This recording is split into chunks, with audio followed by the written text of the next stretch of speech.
Hello friends, कैसे हो आप सब। आई होप बढ़िया होंगे और आपका स्वागत है इस कोशिका जीवन की इकाई के लास्ट लेक्चर में, जिसके अंदर हम पढ़ने वाले हैं साइटोपंजर, सीलिया फ्लैजेला और तारककाय, सूक्ष्म बॉडी और केंद्रक के बारे में। तो चलिए जल्दी से शुरू करते हैं। तो सबसे पहले हम साइटोपंजर के बारे में पढ़ लेते हैं कि साइटोस्केलेटन, कोशिका का कंकाल तंत्र। इसमें क्या होता है, ये प्रोटीन से बने हुए कुछ तंतु है जो कि कोशिका में पाए जाते हैं। इनका काम क्या है, यांत्रिक सुरक्षा प्रदान करना। ये जो है चोट लगने से या फिर कोशिका को मजबूती प्रदान करते हैं, इसको गति करने में मदद करते हैं और इसका जो आकार है इसको बनाए रखने में भी मदद करते हैं। ये क्या होते हैं, कुछ तंतु होते हैं जो कि प्रोटीन से बने होते हैं और इस प्रकार से जालिकावत संरचनाएं बनाते हैं। ये तीन प्रकार के हैं। एक है सूक्ष्म नलिकाएं जो कि थोड़ी मोटी होती है कुछ इस तरीके से, फिर उसके ऊपर जो है छोटे छोटे मध्य सूक्ष्म तंतु पाए जाते हैं और उसके बाद जो है कुछ छोटे छोटे सूक्ष्म तंतु पाए जाते हैं। इस प्रकार से ये जो है साइटोपंजर कोशिका में होता है। तो बात करते हैं पक्षमाभ और कशाभिका की। तो ये जो है झिल्ली से आवृत होते हैं दोनों के दोनों ही, और पक्षमाभ जो है साइज में छोटे होते हैं तो संख्या में अधिक होते हैं, और कशाभिका जो है साइज में बड़ी होती है तो संख्या में कम होती है। इसका काम क्या है, डायरेक्टली गति में सहायक, ये लंबे होते हैं और गति में सहायता करते हैं, जबकि ये जो है छोटे छोटे होते हैं और बहुत सारे होते हैं। ये क्या करते हैं, आसपास के द्रव्य को जो है गति कराने में मदद करते हैं, यानी कि चप्पू के जैसे। जैसे नाव में बहुत सारे चप्पुओं को एक साथ एक ही डायरेक्शन में चलाया जाता है तो वो नाव गति कर पाती है। तो उसी प्रकार से इसमें क्या होता है, चप्पू के समान ये गति करते हैं और ये प्रोकैरियोटिक कोशिका में एब्सेंट होते हैं, यानी कि विकसित कोशिकाओं में ही पाए जाते हैं, जैसे कि यूकैरियोटिक। और अगर इसकी बात करें तो ये दोनों में पाया जाता है। प्रोकैरियोटिक में थोड़ा सा कम विकसित, यानी कि फ्लैजिलिन प्रोटीन का, जबकि यूकैरियोटिक में जो है ट्यूबुलिन प्रोटीन का बना होता है। और इनका जो मुख्य भाग है, यानी कि ये जो इस तरीके से इनका जो मध्य का भाग है, मुख्य भाग, यहाँ पर क्या होता है, कुछ समांतर नलिकाएं होती है। 9+2 के अरेंजमेंट में इसका डायग्राम हम अभी देखते हैं। उससे पहले बात कर लेते हैं तारककाय है, तारक केंद्र की। तो तारककाय क्या है, यह है एक तारक केंद्र और ये दूसरा तारक केंद्र।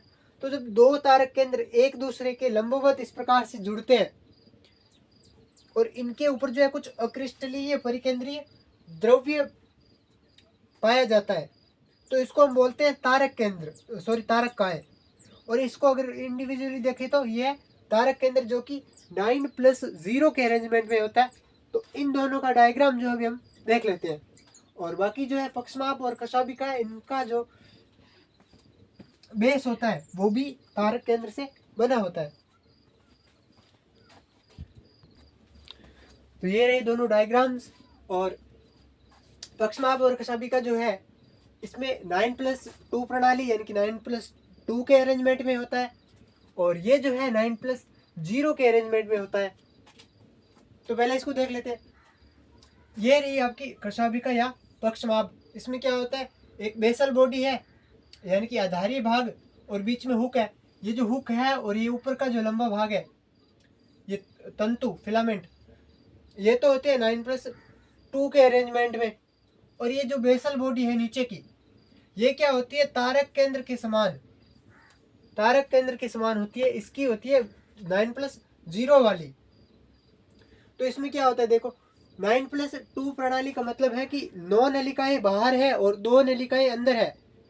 यानी कि अगर ये जो संरचना हमें दिख रही है, अगर मैं इसको यहाँ से काट दूं, वह कि मार्कर है, अगर मैं मार्कर को यहाँ से काट दूं तो अब हमें जो यहाँ पर जो संरचना दिखेगी, इसी प्रकार आप इसको इमेजिन करिए।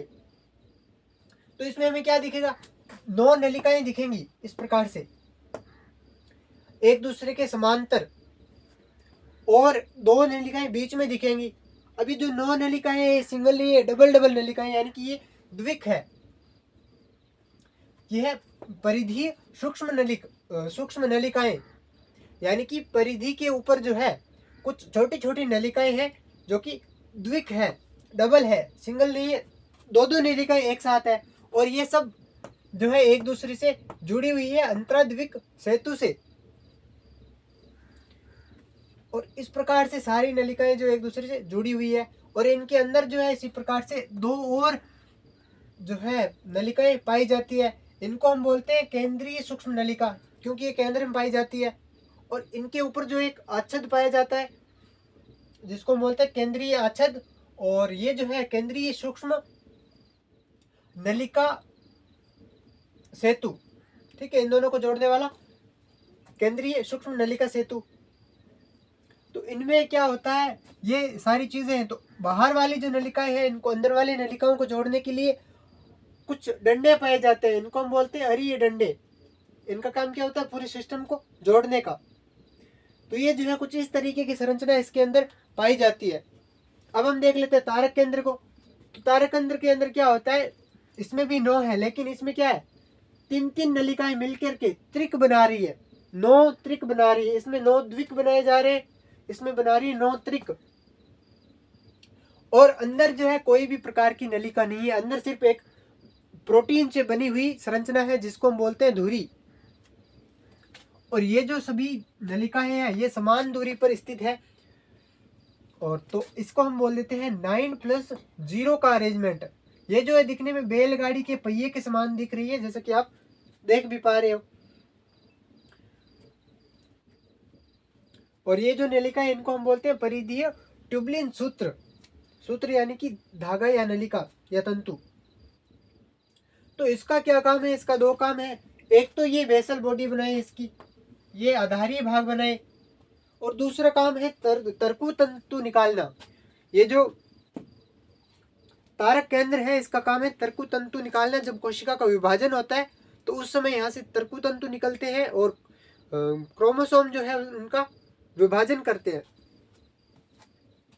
तो ये जो है दोनों डायग्राम हमने बहुत अच्छे से देख लिए। अब हम अगला टॉपिक है हमारा केंद्रक। तो केंद्रक से पहले जो है एक छोटा सा और टॉपिक देख लेते हैं, माइक्रोबॉडीज, क्योंकि फिर ये लास्ट में एक इंडिपेंडेंट टॉपिक है, तो इसको पहले ही देख लेते हैं। तो माइक्रोबॉडीज क्या होते हैं, यानी कि सूक्ष्म काय। ये जो है झिल्ली आवृत थैलियां होती है छोटी छोटी, और ये क्या करती है, विभिन्न प्रकार के एंजाइमों का स्त्रावण करती है। और ये जो है एनिमल में पाई जाती है सिर्फ, जैसे कि पेरोक्सिसोम है, ये एक इसका उदाहरण है। और अब हम पढ़ते हैं केंद्रक को। सॉरी ये थोड़ा सा गलत हो गया, ये जो है एनिमल एंड प्लांट दोनों में पाई जाती है, ठीक है।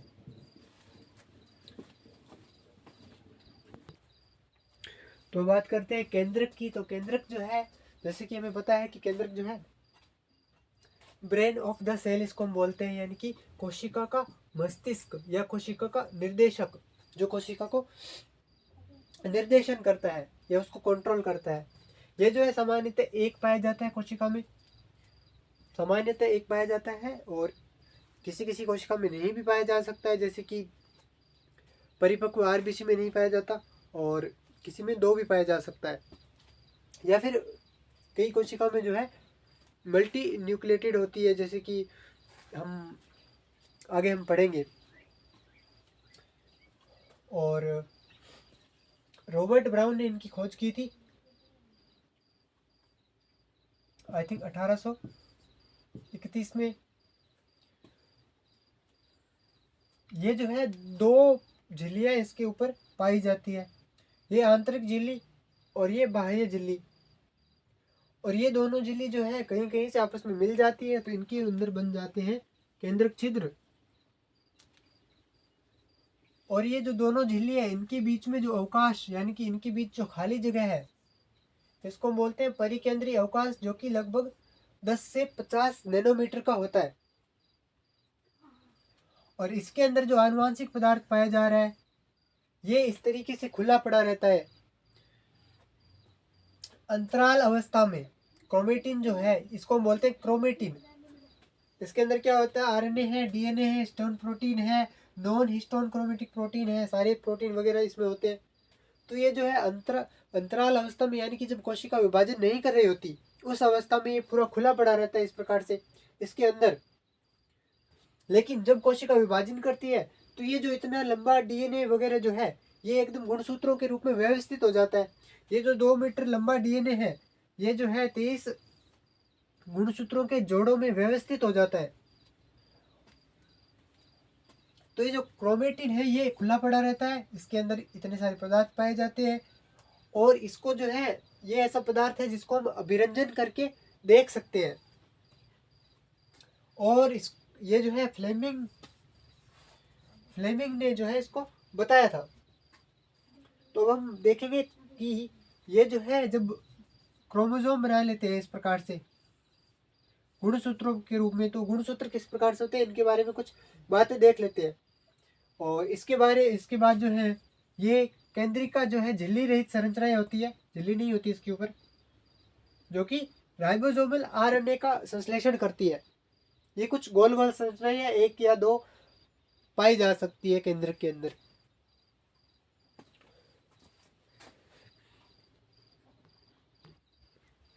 तो बात कर लेते हैं गुणसूत्र की। तो गुणसूत्र में जो है कुछ इस तरीके से होता है, उसके मध्य में होता है एक गुणसूत्र बिंदु और इसके ऊपर जो है 2 क्रोमेटिड लगे होते हैं। एक तो ये रहा इस तरफ का क्रोमेटिड और एक ये इस तरफ का क्रोमेटिड। तो ये दोनों जो है इनको हम दोनों को बोल देते हैं सिस्टर क्रोमेटिड, सिस्टर क्रोमेटिड, क्योंकि ये दोनों जो है एक ही गुणसूत्र के इसलिए। और ये जो है ये है अपना गुणसूत्र बिंदु।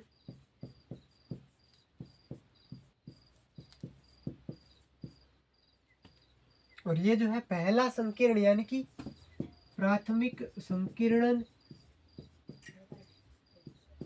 यानी कि गुणसूत्र के अंदर हम जो है इसको मानते हैं कि जो ये पहला संकीर्ण है इधर, ठीक है। और हम मानते हैं कि दूसरा संकीर्ण यानी कि कुछ कुछ में ये जो है सैटेलाइट भी पाए जाते हैं यहाँ पर ऊपर। तो यहाँ भी एक थोड़ा सा यहाँ पर संकीर्ण है ये, तो इसको हम सेकेंडरी संकीर्णन भी बोलते हैं। तो इसके ऊपर जो है पाया जाता है कुछ इस तरीके का काइनेटोकोर। काइनेटोकोर जहाँ पर तरकु तंतु जो है यहाँ पर चिपकते हैं और इसका विभाजन करते हैं, इसको तोड़ते हैं खींच करके। तो तरकु तंतु जो है काइनेटोकोर पर चिपकते हैं और काइनेटोकोर यहाँ पर लगा होता है गुणसूत्र बिंदु के ऊपर। तो ये कुछ इस तरीके का जो है गुणसूत्र होता है। इसके अंदर जो है डीएनए है सारा, ये इधर का क्रोमेटिड और ये इधर का क्रोमेटिड, इसके अंदर डीएनए से ये जो है एक विशेष तरीके से व्यवस्थित होता है। तो ये जो गुणसूत्र बिंदु है इसकी स्थिति कहाँ है, आगे पीछे ऊपर नीचे भी हो सकती है। तो उसके आधार पर जो हम 4 प्रकार के गुणसूत्र हम देखते हैं, आपके एनसीईआरटी में दे रखे हैं। तो ये जो सैटेलाइट पाए जा सकते हैं इसके बारे में हम चर्चा कर चुके हैं। तो अगर केंद्रक जो है बिल्कुल मध्य में है, अगर ये गुणसूत्र बिंदु अगर मध्य में है तो इसको हम बोलते हैं मध्य केंद्री। अगर थोड़ा सा ऊपर है यानी कि एक तरफ जो है थोड़ी छोटी, दूसरी तरफ थोड़ी सी बड़ी है, तो इसको उपमध्य केंद्री बोलते हैं। और अगर एक तरफ बहुत काफ़ी छोटी है और दूसरी तरफ ज़्यादा बड़ी है तो इसको हम बोलते हैं अग्र बिंदु। और अगर एक तरफ जो है बिल्कुल ही ये किनारे पर है केंद्रक, तो इसको हम अंत केंद्री बोलते हैं। और इसी टॉपिक के साथ जो हमारा चैप्टर जो पूरा हो जाता है। और अब जो है अगला चैप्टर हम आगे पढ़ेंगे। तो थैंक यू सो मच।